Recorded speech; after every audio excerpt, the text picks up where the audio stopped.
Look at that. Oh my gosh, that is so good. Okay, let's try this. Hey everybody, today I'm making a wonderful lava cake. Just look at this, it's oozing out. I'm gonna show you exactly how to make it step by step. Oi gente, hoje eu vou fazer bolo de lava. É bem gostoso. Make sure that your oven is preheated to 425 degrees. Okay, so we're going to get started. And the first thing we're gonna do is we need to melt the butter with the chocolate. So you can just get a baking bowl, glass baking bowl. And what you're gonna need is about 12 ounces of chocolate. So here I have, this actually comes in 12 ounces. I have it opened already, but it has 12 ounces of chocolate. Okay, so here you have the chocolate, and then I'm going to need 1.5 cups of butter. So for the butter, it shows usually right on the butter that how much is a 1/2 cup. So right here, 8 tablespoons is a 1/2 cup. I'm gonna use 3. So here is the chocolate and butter. I'm gonna go ahead and put this in the microwave for about 1.5 minutes.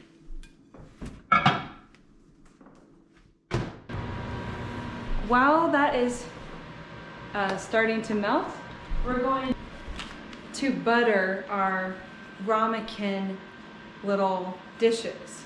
These dishes are really cute. I have 6 of them, and they are different colors. And I actually have 2 sets of them that I got on Amazon. And I'm going to include the link in the description as well. I love these things. They are microwave safe, dishwasher safe, and oven safe. And they're perfect for baking lots of little dishes in the oven.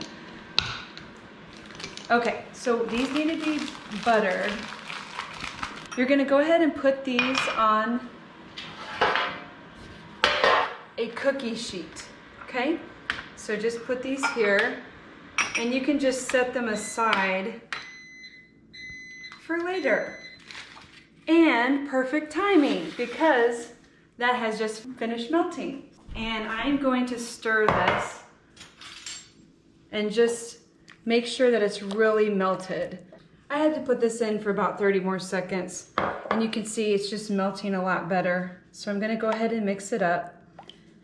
And you want to just, if you put it back in the microwave, just do a little bit at a time, because you definitely don't want to overcook it. Okay, now you can see it's a really, really nice consistency. So on to our next step. 3 cups of powdered sugar, or confectioner's sugar. 1, that's 2. And there's the 3rd cup right there. Okay, so what I'm gonna do now is just mix this in until it is consistent and just well mixed together. That's really good. Next step is, after the powdered sugar, we're going to need our eggs. We're gonna put 8 full eggs in here. And I'm not amazing at cracking eggs, and I don't trust myself to not get shells right in the bowl. So I'm gonna use a separate bowl and do the 8 eggs. There's 1.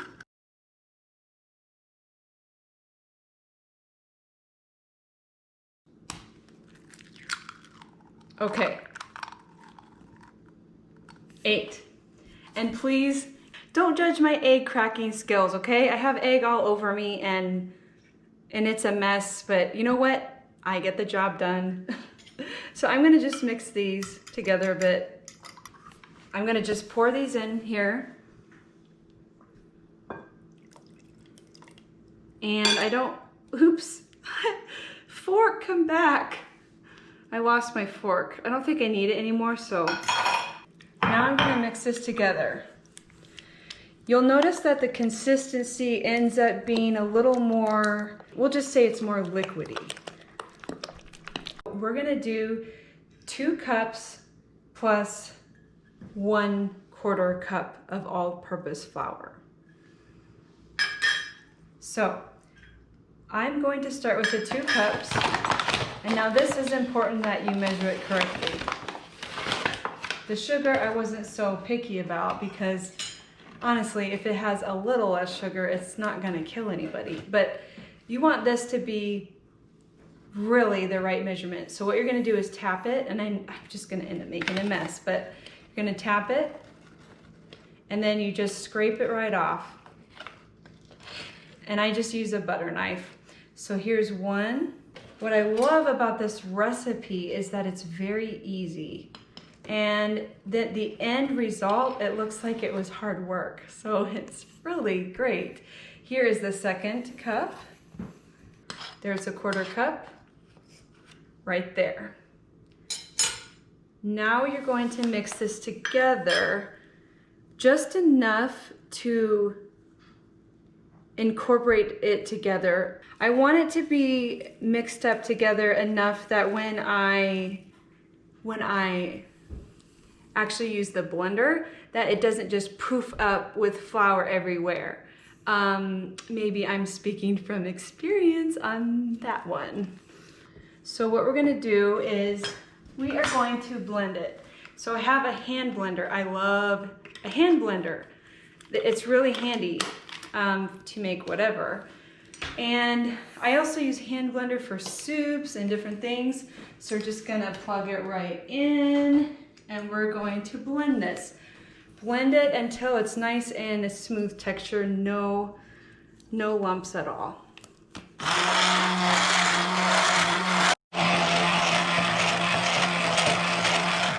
It's pretty thick, so that's really good. I'm gonna try it because I kind of have to.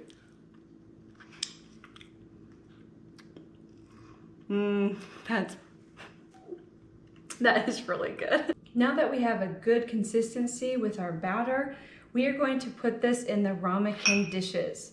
So here are the dishes here, and I'm just putting them on a cookie sheet. I know my cookie sheet has seen its better days, but it's just mainly to make it easier to put these in the oven and take them out.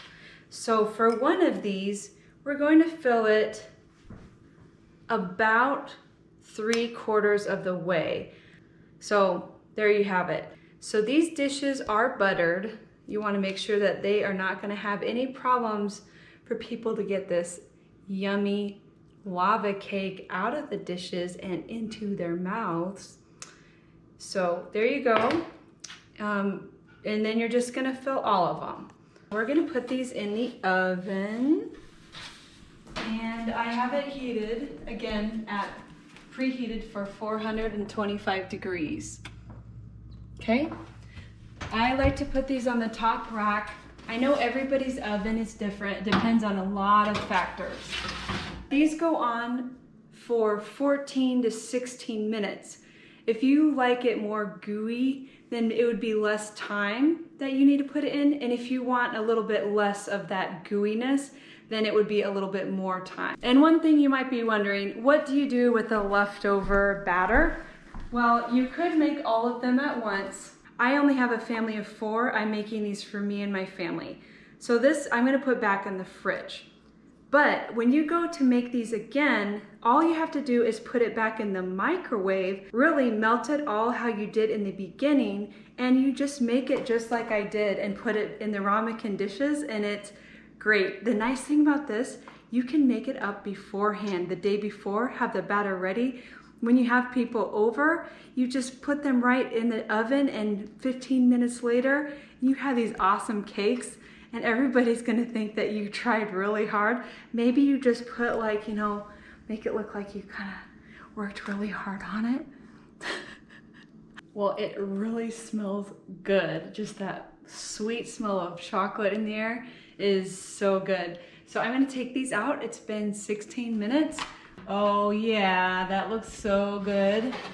Okay, make sure you're super, super careful when taking them out. And also these could slide, so just be really careful. So let's just let it wait for a little bit. I actually let it sit 5 minutes just because I'm going to be handling this and don't want to burn myself. So I'm going to cut this, and it is pretty loose. That's great. I'm going to turn it over, and here is the moment of truth. Came right out. Okay, this is great. It's going to be oozing out right there. And I'm going to garnish it just a little bit with some powdered sugar. I don't have like a smaller one, so I'm just going to use this.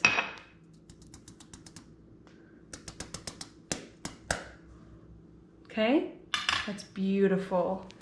And I just made a homemade raspberry sauce with frozen raspberries. I'm gonna let it drizzle down, and sugar and vanilla and a little bit of lime juice for a little bit of brightness.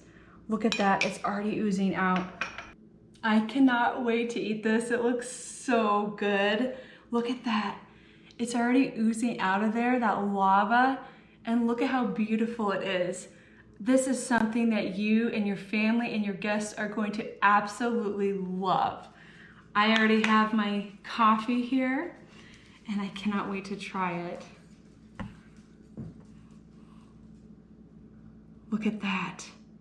Oh my gosh, that is so good. Okay, let's try this.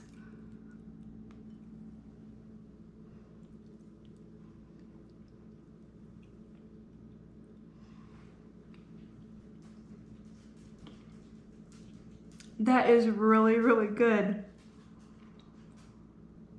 It's a perfect ratio of crust to the gooey chocolate, and the raspberry just brightens it up with this extra layer of flavor.